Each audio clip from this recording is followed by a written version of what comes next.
श्री आदित्य हृदय स्तोत्रम्। ओम अस्य श्री आदित्य हृदय स्तोत्र मंत्रस्य श्री अगस्त्य ऋषिः अनुष्टुप् छन्दः। श्री आदित्य हृदय भूतो भगवान ब्रह्मा देवता। ओम बीजं रश्मिमतेरिति शक्तिः। ओम तत्सवितुरित्यादि गायत्री कीलकं निरस्ताशेष विघ्नतया ब्रह्म विद्या सिद्धौ सर्वत्र जय सिद्धौ च विनियोगः। ततो युद्ध परिश्रान्तं समरे चिन्तया स्थितं रावणं चाग्रतो दृष्ट्वा युद्धाय समुपस्थितं दैवतैश्च समागम्य द्रष्टुमभ्यागतोरणम् उपागम्य ब्रवीद्राममगस्त्यो भगवान् ऋषिः। राम राम महाबाहो शृणु गुह्यं सनातनं येन सर्वानरीन् वत्स समरे विजयिष्यसि। आदित्य हृदयं पुण्यं सर्वशत्रुविनाशनं जयावहं जपे नित्यमक्षयं परमं शिवं सर्वमङ्गलमाङ्गल्यं सर्वपापप्रणाशनं चिन्ताशोकप्रशमनम् आयुर्वर्धनमुत्तमम् रश्मिमन्तं समुद्यन्तं देवासुरनमस्कृतं पूजयस्व विवस्वन्तं भास्करं भुवनेश्वरं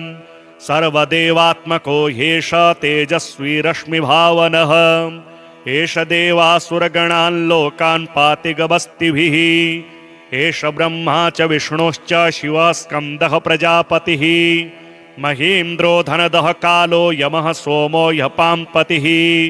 पितरो वसवः साध्यायश्विनौ मरुतो मनुः वायुर्वह्निः प्रजाप्राणो ऋतुकर्ता प्रभाकरः आदित्यः सविता सूर्यः खगः पूषा गभस्तिमान् सुवर्णसदृशो भानुर्हिरण्यरेता दिवाकरः हरिदश्वः सहस्रार्चिः सप्त सप्तिर्मरीचिमान् तिमिरोन्मथनः शम्भुस्त्वष्टा मार्ताण्ड अंशुमान् हिरण्यगर्भः शिशिरस्तपनो भास्करो रविः अग्निगर्भोदितेः पुत्रः शङ्खः शिशिरनाशनः व्योमनाथस्तमो भेदी ऋग्यजुहुसाम पारगः घनवृष्टिरपां मित्रो विन्ध्यवीथि प्लवङ्गमः आतपे मण्डले मृत्युः पिङ्गलः सर्वतापनः कविर्विश्वो महातेजः रक्तः सर्वभवोद्भवः नक्षत्र ग्रह ताराणामधिपो विश्वभावनः तेजसामपि तेजस्वी द्वादशात्मन्नमोऽस्तु ते नमः पूर्वाय गिरगे पश्चिमायाद्रये नमः ज्योतिर्गणानां पतये दिनाधिपतये नमः जयाय जयभद्राय हर्यश्वाय नमो नमः नमो नमः सहस्रांशो आदित्याय नमो नमः नमो उग्राय वीराय सारंगाय नमो नमः नमः पद्मप्रबोधाय मार्ताण्डाय नमो नमः ब्रह्मेशानाच्युतेशाय सूर्यायादित्यवर्चसे भास्वते सर्वभक्ष्याय रौद्राय वपुषे नमः तमोघ्नाय हिमघ्नाय शत्रुघ्नायामितात्मने कृतघ्नघ्नाय देवाय ज्योतिषां पतये नमः तप्तचामीकराभाय वह्नये विश्वकर्मणे नमस्तमोभिनिघ्नाय रुचये लोकसाक्षिणे नाशयत्येष वैभूतं तदेव सृजति प्रभुः पायत्येष तपत्येष वरसत्येष गवस्तिभिः एष सुप्तेषु जागर्ते भूतेषु परिनिष्ठितः एष एवाग्निहोत्रं च फलं चैवाग्निहोत्रिणां वेदाश्च कृतवश्चैव क्रतूनां फलमेव च यानि कृत्यानि लोकेषु सर्व एष रविः प्रभुः श्रीमहामृत्युञ्जय कवच भैरव उवाच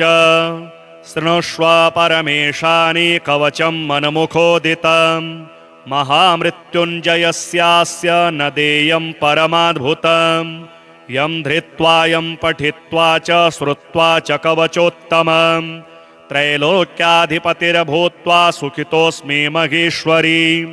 तदेव वर्णयिष्यामि तौ प्रीत्या वरानने तथापि परमं तत्त्वं न दातव्यं दुरात्मने। ॐ अस्य श्री महामृत्युञ्जय कवचस्य श्री भैरव ऋषिः गायत्री छन्दः श्री महामृत्युञ्जयो महारुद्रो देवता। ॐ बीजं जों शक्तिः सह कीलकं हौमिति तत्त्वं चतुर्वर्गसाधने मृत्युञ्जय कवचपाठे विनियोगः। ॐ चन्द्रमण्डलमध्यस्थं रुद्रं भाले विचिन्त्यतं तत्रस्थं चिन्तयेत् साध्यं मृत्युं प्राप्तोऽपि जीवति। ॐ जों सह हौं शिरः पातु देवो मृत्युञ्जयो मम। ॐ श्रीं शिवो ललाटं मे। ॐ हौं भ्रुवौ सदाशिवः नीलकण्ठोऽवतान्नेत्रे कपर्दीमेवताच्छुति त्रिलोचनोऽवताद्गण्डौ नासां मे त्रिपुरान्तकः मुखं पीयूषघटभृदोष्ठौ मे कृत्तिकाम्बरः हनुं मे हाटकेशनो मुखं बटुकभैरवः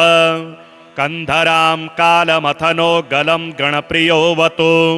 स्कन्धौ स्कन्दपिता पातु हस्तौ मे गिरिशोऽवतु नखान् मे गिरिजानाथः पायादङ्गुलिसंयुतान् स्तनौ तारापतिः पातु वक्ष्यः पशुपतिर्मम कुक्षिं कुबेरवरदः पार्श्वौ मे मारशासनः शर्वः पातु तथा नाभिं शूले पृष्ठं ममावतु शिश्नं मे शङ्करः पातु गुह्यं गुह्यकवल्लभः कटिं कालान्तकः पायादूरो मेन्धकघातकः जागरुकोऽवताज्जानो जङ्घे मे कालभैरवः गुल्फोपायाज्जटाधारी पादौ मृत्युञ्जयोऽवतु पादादिमूर्धपर्यन्तमघोरः पातु मे सदा शिरसः पादपर्यन्तं सद्यो जातो ममावतु रक्षाहीनं नामहीनं वपुः पात्वमृतेश्वरः पूर्वे बलविकरणो दक्षिणे कालशासनः पश्चिमे पार्वतीनाथो युत्तरे मां मनोन्मनः ऐशान्यामीश्वरः पायादाग्नेय्यामग्निलोचनः नैऋत्यां शम्भुरव्यान् मां वायव्यां वायुवाहनः ऊर्ध्वे बलप्रमथनः पाताले परमेश्वरः दशदिक्षु सदा पातो महामृत्युञ्जयश्च मां रणे राजकुले द्यूते विषमे प्राणसंशये पायाद् ॐ जों महारुद्रो देवदेवो दशाक्षरः प्रभाते पातु मां ब्रह्मा मध्याह्ने भैरवोऽवतु सायं सर्वेश्वरः पातु निशायां नित्यचेतनः अर्धरात्रे महादेवो निशान्ते मां महोमयः सर्वदा सर्वतः पातु ॐ जुं सह हौं मृत्युञ्जयः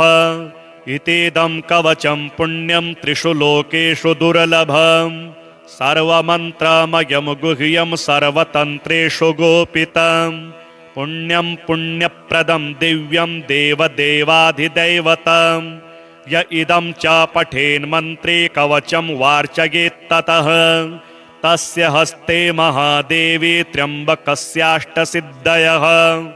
रणे धृत्वा चरेदुद्धं हत्वा शत्रूञ्जयं लभेत् जयं कृत्वा गृहं देवी सम्प्राप्स्यति सुखी पुनः महाभगे महारोगे महामारी भये तथा दुर्भिक्षे शत्रुसंहारे पठेत् कवचमादरात् सर्वतत्प्रशमं याति मृत्युञ्जय प्रसादतः धनं पुत्रान् सुखं लक्ष्मी आरोग्यं सर्वसम्पदः प्राप्नोति साधकः सद्यो देवि सत्यं न संशयः इतीदं कवचं पुण्यं महामृत्युञ्जयस्य तु गोप्यं सिद्धिप्रदं गुह्यं गोपनीयं स्वयोन्निवत् श्रीस्वधास्तोत्रम् ब्रह्मोवाच स्वधोच्चारणमात्रेण तीर्थस्नागी भवेन्नरः मुच्यते सर्वपापेभ्यो वाजपेयं फलं लभेत् स्वधा स्वधा स्वधोत्येवं यदि वारत्रयं स्मरेत् श्राद्धस्य फलमाप्नोति कालतर्पणयोस्तथा। श्राद्धकाले स्वधा स्तोत्रं यः शृणोति समाहितः लभेच्छाद्दशतानां च पुण्यमेव न संशयः। स्वधा स्वधा स्वधोत्येवं त्रिसन्ध्यं यः पठेन्नरः प्रियां विनीतां स लभेत् साध्वीं पुत्रं गुणान्वितं। पितॄणां प्राणतुल्या त्वं द्विजजीवनरूपिणी श्राद्धाधिष्ठात्री देवी च श्राद्धादीनां फलप्रदा। बहिर्मनसो गच्छ पितॄणां तुष्टिहेतवे सम्प्रेतये द्विजातीनां गृहीणां वृद्धिहेतवे। नित्यानित्यस्वरूपासि गुणरूपासि सुव्रते आविर्भावस्थिरो भावः सृष्टौ च प्रलये तव। ॐ स्वस्ति च नमः स्वाहा स्वधा त्वं दक्षिणा तथा। निरूपिताश्चतुर्वेदे षट्प्रशस्ताश्च कर्मिणां पुरासी त्वं स्वधा गोपी गोलोके राधिका सखी। धृतोरसि स्वधात्मानं कृतं तेन स्वधा स्मृता ध्वस्ता त्वं राधिका शापाद् गोलोकाद् विश्वमागता। कृष्णाश्लिष्टा तया दृष्टा पुरा वृन्दावने वने कृष्णालिङ्गन पुण्येन भूता मे मानसी सुता। अतृप्तसुरते तेन चतुर्णां स्वामिनां प्रिया स्वाहा सा सुन्दरी गोपी पुरासीद्राधिका सखी। रतौ स्वयं कृष्णमाह तेन स्वाहा प्रकीर्तिता। कृष्णेन सार्धं सुचिरं वसन्ते रासमण्डले प्रमत्ता सुरते श्लिष्टा दृष्टा साराधया पुरा। तस्याः शापेन सा ध्वस्ता गोलोकाद्विश्वमागता। कृष्णालिङ्गन पुण्येन समदभूद्वह्निकामिनी पवित्ररूपा परमा देवाद्यैर्वन्दिता नृभिः। यन्नामोच्चारणेनैव नरो मुच्येत पातकात् या सुशीलाभिधा गोपी पुरासीद्राधिका सखी। उवास दक्षिणे क्रीडे कृष्णस्य च महात्मनः प्रध्वस्ता सा च तच्छापाद् गोलोकाद् विश्वमागता। कृष्णालिङ्गन पुण्येन सा बभूव च दक्षिणां सा प्रेयसी रतौ दक्ष्या प्रशस्ता सर्वकर्मसु। उवास दक्षिणे भ्रातुर्दक्षिणा तेन कीर्तितां गोप्यो बभूवस्तिस्रो वैश्वधा स्वाहा च दक्षिणां। कर्मिणां कर्म पूर्णार्थं पुरा चैवोश्वरेच्छयाम् इत्येवमुक्त्वा स ब्रह्मा ब्रह्मलोके च संसदि तस्थौ च सहसा सद्यः स्वधा साविर्बभूवः। तदा पितृभ्यः प्रददौ तामेव कमलाननां तां सम्प्राप्य ययुस्ते च पितरश्च प्रहर्षिताः। स्वधा स्तोत्रमिदं पुण्यं यः शृणोति समाहितः सस्नातः सर्वतीर्थेषु वेदपाठफलं लभेत्। व्यासकृतं पितृस्तोत्रम्। जाबालिरुवाच गुरून् वद महाभाग वेदव्यास जगद्गुरो गुरूणां तारतम्यं च कस्मात् किं फलमुच्यते। व्यास उवाच माता पिता गुरुः श्रेयान् ज्येष्ठभ्राता पितामहः श्वशुरो मातुलश्चैव तथा मातामहः स्मृतः। पितुर्ज्येष्ठः कनिष्ठश्च भ्राता ज्येष्ठा निजस्वसा पितुः स्वसा जनन्याश्च स्वसा गुरुजनः स्मृताः। पत्न्यः पितामहादीनां तथैव गुरवः स्मृताः। एतेषु हि पिता श्रेयान् गुरुरेव महागुरुः। पिता धर्मः पिता स्वर्गः पिता हि परमं तपः। पितरि प्रीतिमापन्ने प्रीयन्ते सर्वदेवताः। पिता यस्य क्वचिद्दृष्टो न तस्य कस्यचिद् गतिः। जपोदानं तपो होमः स्नानं तीर्थक्रियाविधिः। वृथैव तस्य सर्वाणि कर्माण्यन्यानि कानिचित्। करोति सर्वदेवेशं पितरं चानुतप्ययः अनुतापः पितुस्तीव्रं विषं दहति यमसुतं जपादिविफलं तत्र दग्धशुप्तप्तबीजवत् पित्रार्थे पुण्यकर्माणि कुर्यात् सर्वाणि सत्सुतः तेनाननुमतोऽप्येवं कुर्वन्नेवावसीदति यतनात्तु पितरं यस्तु कियत् पुण्यं चकारयेत् सतत पुण्यफलं कोटिगुणमाप्नोत्यसंशयम् शृणु वक्ष्ये पितुः स्तोत्रं विष्णवे ब्रह्मणोदितं नाभिपदमोद्भवो येन तुष्टाव पितरं सतं ब्रह्मोवाच ॐ नमः पित्रे जन्मदात्रे सर्वदेवमयाय च सुखदाय प्रसन्नाय सुप्रीताय महात्मने सर्वयज्ञस्वरूपाय स्वर्गाय परमेष्ठिने सर्वतीर्थावलोकाय करुणासागराय च नमः सदाशुतोषाय शिवरूपाय ते नमः सदापराधक्षमिणे सुखाय सुखदाय च दुर्लभं मानुषमिदं येन लब्धं मया वपुः संभावनीयं धर्मार्थे तस्मै पित्रे नमो नमः तीर्थस्नानतपोहोम जपादि यस्य दर्शनं महागुरोश्च गुरवे तस्मै पित्रे नमो नमः यस्य प्रणामस्तवनात् कोटिशः पितृतर्पणम् अश्वमेधशतैस्तुल्यं तस्मै पित्रे नमो नमः इदं स्तोत्रं पितुः पुण्यं यः पठेत् प्रयतो नरः प्रत्यहं प्रातरुत्थाय पितृश्राद्धदिनेऽपि च स्वजन्मदिवसे साक्षात् पितुरग्रे स्थितोऽपि वा न तस्य दुर्लभं किञ्चित् सर्वज्ञतादिवाञ्छितं नानापकर्म कृत्वापि यः स्तौति पितरं सुतः सद्ध्रुवं प्रविधायैव प्रायश्चित्तं सुखी भवेत्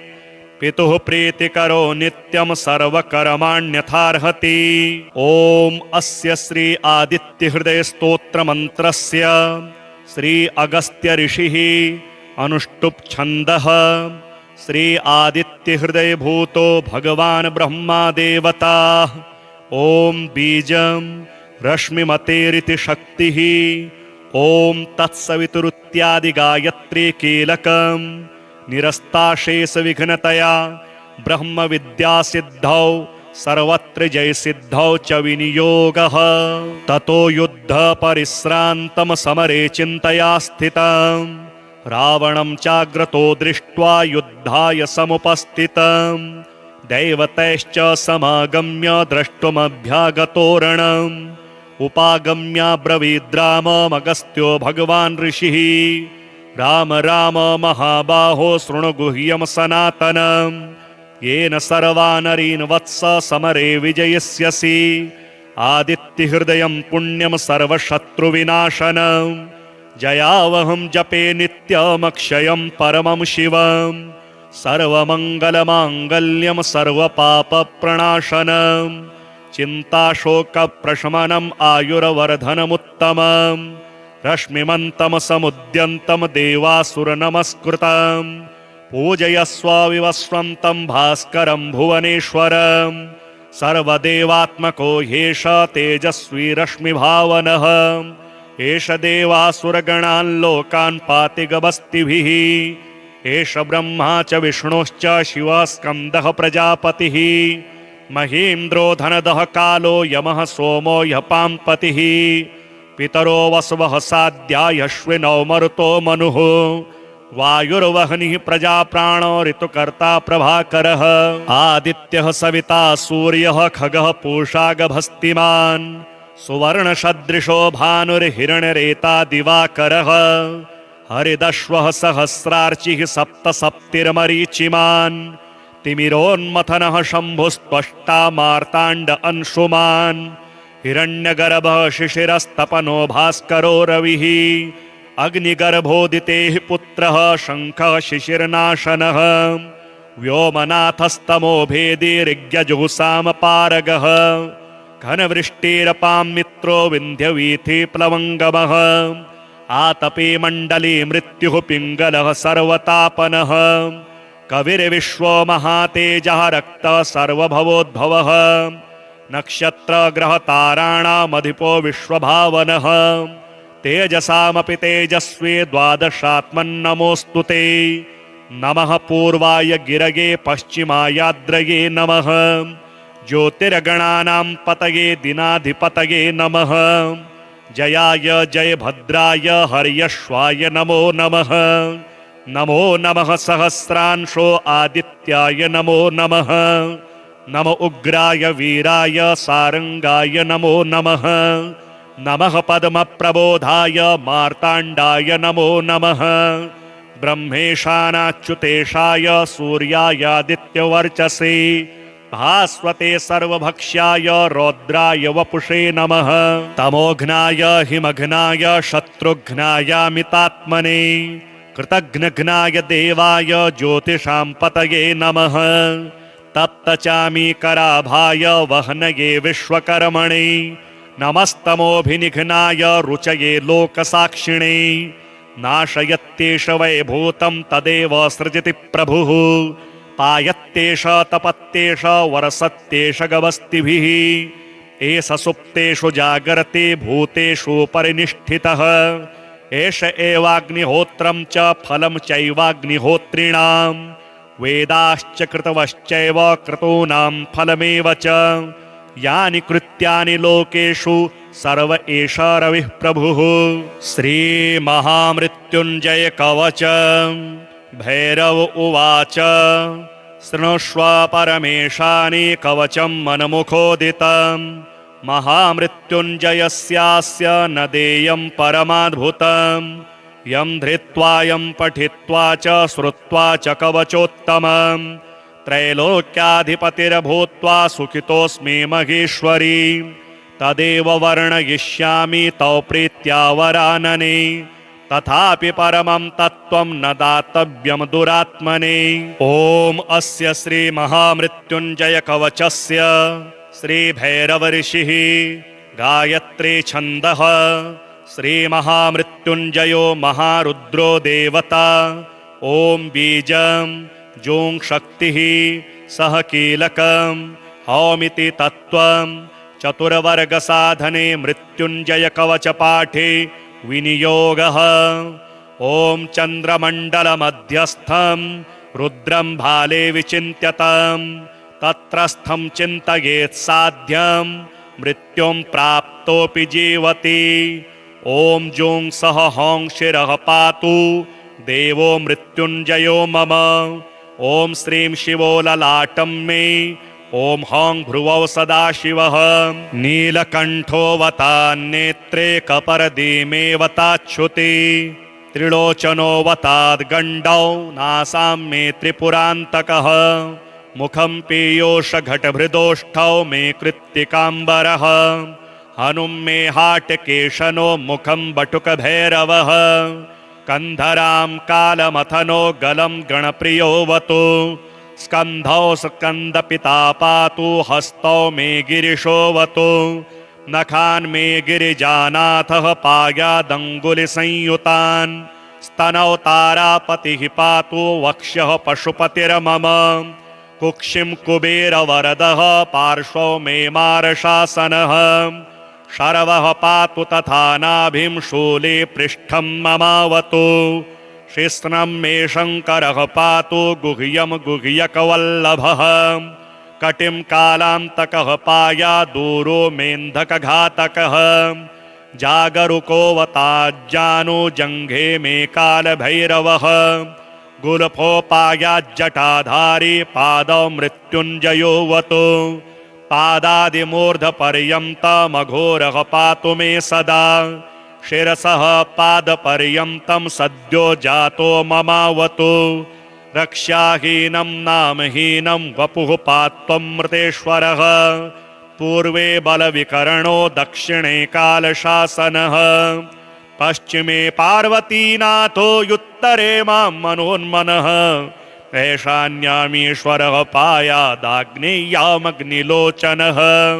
नैऋत्यां शम्भुरव्यान्मां वायव्यां वायुवाहनः ऊर्ध्वे बलप्रमथनः पाताले परमेश्वरः दशदिक्षु सदा पातो महामृत्युञ्जयश्च माम् रणे राजकुले द्योते विषमे प्राणसंशये पायाद् ॐ जुं महारुद्रो देवदेवो दशाक्षरः प्रभाते पातु मां ब्रह्मा मध्याह्ने भैरवोऽवतु सायं सर्वेश्वरः पातु निशायां नित्यचेतनः अर्धरात्रे महादेवो निशान्ते मां महोमयः सर्वदा सर्वतः पातु ॐ जुं सहः मृत्युञ्जयः इतीदं कवचं पुण्यं त्रिषु लोकेषु दुर्लभम् सर्वमन्त्रमयं गुह्यं सर्वतन्त्रेषु गोपितम् पुण्यं पुण्यप्रदं दिव्यं देवदेवाधिदैवतम् य इदं च पठेन्मन्त्रे कवचं वार्चयेत्ततः तस्य हस्ते महादेवी त्र्यम्बकस्याष्टसिद्धयः रणे धृत्वा चरेदुद्धं हत्वा शत्रून् जयं लभेत् जयं कृत्वा गृहं देवी सम्प्राप्स्यति सुखी पुनः महाभये महारोगे महामारी भये तथा दुर्भिक्षे शत्रुसंहारे पठेत् कवचमादरात् सर्वतत्प्रशमं याति मृत्युञ्जय प्रसादतः धनं पुत्रान् सुखं लक्ष्मी आरोग्यं सर्वसम्पदः प्राप्नोति साधकः सद्यो देवि सत्यं न संशयः इतीदं कवचं पुण्यं महामृत्युञ्जयस्य तु गोप्यं सिद्धिप्रदं गुह्यं गोपनीयं स्वयोन्निवत् श्रीस्वधास्तोत्रम् ब्रह्मोवाच स्वधोच्चारणमात्रेण तीर्थस्नागी भवेन्नरः मुच्यते सर्वपापेभ्यो वाजपेयं फलं लभेत् स्वधा स्वधा स्वधोत्येवं यदि वारत्रयं स्मरेत् श्राद्धस्य फलमाप्नोति कालतर्पणयोस्तथा श्राद्धकाले स्वधा स्तोत्रं यः शृणोति समाहितः लभेच्छाद्दशतानां च पुण्यमेव न संशयः स्वधा स्वधा स्वधोत्येवं त्रिसन्ध्यं यः पठेन्नरः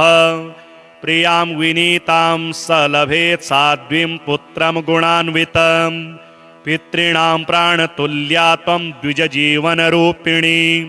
श्राद्धाधिष्ठात्री देवी च श्राद्धादीनां फलप्रदा बहिर्मनसो गच्छ पितॄणां तुष्टिहेतवे सम्प्रेतये द्विजातीनां गृहीणां वृद्धिहेतवे नित्यानित्यस्वरूपासि गुणरूपासि सुव्रते आविर्भावस्थिरो भावः सृष्टौ च प्रलये तव ॐ स्वस्ति च नमः स्वाहा स्वधा त्वं दक्षिणा तथा निरूपिताश्चतुर्वेदे षट्प्रशस्ताश्च कर्मिणां पुरासी त्वं स्वधा गोपी गोलोके राधिका सखी धृतोरसि स्वधात्मानं कृतं तेन स्वधा स्मृता ध्वस्ता त्वं राधिका शापाद् गोलोकाद् विश्वमागता कृष्णाश्लिष्टा तया दृष्टा पुरा वृन्दावने वने कृष्णालिङ्गन पुण्येन भूता मे मानसे सुता अतृप्तसुरते तेन चतुर्णां स्वामिनां प्रिया स्वाहा सा सुन्दरी गोपी पुरासीद्राधिका सखी रतौ स्वयं कृष्णमाहो तेन स्वाहा प्रकीर्तिता कृष्णेन सार्धं सुचिरं वसन्ते रासमण्डले प्रमत्ता सुरते श्लिष्टा दृष्टा साराधया पुरा तस्याः शापेन सा ध्वस्ता गोलोकाद् विश्वमागता कृष्णालिङ्गन पुण्येन समदभूद्वह्निकामिनी पवित्ररूपा परमा देवाद्यैर्वन्दिता नृभिः यन्नामोच्चारणेनैव नरो मुच्येत पातकात् या सुशीलाभिधा गोपी पुरासीद्राधिका सखी उवास दक्षिणे क्रीडे कृष्णस्य च महात्मनः प्रध्वस्ता सा च तच्छापाद् गोलोकाद्विश्वमागतां कृष्णालिङ्गन पुण्येन सावभूव च दक्षिणां सा प्रेयसी रतौ दक्ष्या प्रशस्ता सर्वकर्मसु उवास दक्षिणे भ्रातुर्दक्षिणा तेन कीर्तितां गोप्यो बभूवस्तिस्रो वैश्वधा स्वाहा च दक्षिणां कर्मिणां कर्म पूर्णार्थं पुरा चैवोश्वरेच्छयाम् इत्येवमुक्त्वा स ब्रह्मा ब्रह्मलोके च संसदि तस्थौ च सहसा सद्यः स्वधासाविर्बभूवः तदा पितृभ्यः प्रददौ तामेव कमलाननां तां सम्प्राप्य ययुस्ते च पितरश्च प्रहर्षिताः स्वधास्तोत्रमिदं पुण्यं यः शृणोति समाहितः सस्नातः सर्वतीर्थेषु वेदपाठफलं लभेत्। व्यासकृतं पितृस्तोत्रं जाबालिरुवाच गुरून् वद महाभाग वेदव्यास जगद्गुरो गुरूणां तारतम्यं च कस्मात् किं फलमुच्यते। व्यास उवाच माता पिता गुरुः श्रेयान् ज्येष्ठभ्राता पितामहः श्वशुरो मातुलश्चैव तथा मातामहः स्मृतः पितुर्ज्येष्ठः कनिष्ठश्च भ्राता ज्येष्ठा निजस्वसां पितुः स्वसा जनन्याश्च स्वसा गुरुजनः स्मृताः पत्न्यः पितामहादीनां तथैव गुरवः स्मृताः एतेषु हि पिता श्रेयान् गुरुरेव महागुरुः पिता धर्मः पिता स्वर्गः पिता हि परमं तपः पितरिप्रीतिमापन्ने प्रीयन्ते सर्वदेवताः पिता यस्य क्वचिद्दृष्टो न तस्य कस्यचिद् गतिः जपोदानं तपो होमः स्नानं तीर्थक्रियाविधिः वृथैव तस्य सर्वाणि कर्माण्यन्यानि कानिचित् करोति सर्वदेवेशं पितरं चानुतप्ययः अनुतापः पितुस्तीव्रं विषं दहति यं सुतं जपादिविफलं तत्र दग्धशुप्तप्तबीजवत् पित्रार्थे पुण्यकर्माणि कुर्यात् सर्वाणि सत्सुतः तेनाननुमतोऽप्येवं कुर्वन्नेवावसीदति यतनात्तु पितरं यस्तु कियत् पुण्यं च कारयेत् सतत पुण्यफलं कोटिगुणमाप्नोत्यसंशयम् शृणु वक्ष्ये पितुः स्तोत्रं विष्णवे ब्रह्मणोदितं नाभिपदमोद्भवो येन तुष्टाव पितरं सतं ब्रह्मोवाच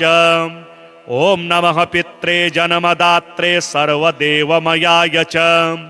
सुखदाय प्रसन्नाय सुप्रीताय महात्मने सर्वयज्ञस्वरूपाय स्वर्गाय परमेष्ठिने सर्वतीर्थावलोकाय करुणासागराय च नमः सदाशुतोषाय शिवरूपाय ते नमः सदापराधक्षमिणे सुखाय सुखदाय च दुर्लभं मानुषमिदं येन लब्धं मया वपुः संभावनीयं धर्मार्थे तस्मै पित्रे नमो नमः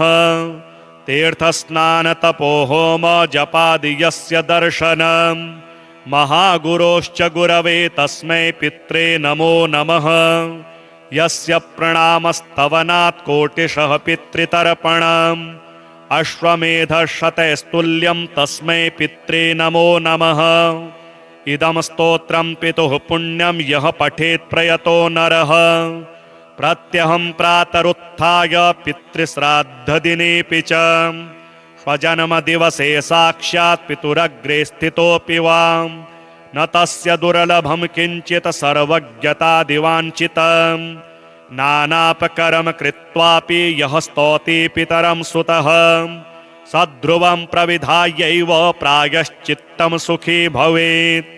पितुः प्रीतिकरो नित्यं सर्वकर्माण्यथार्हति।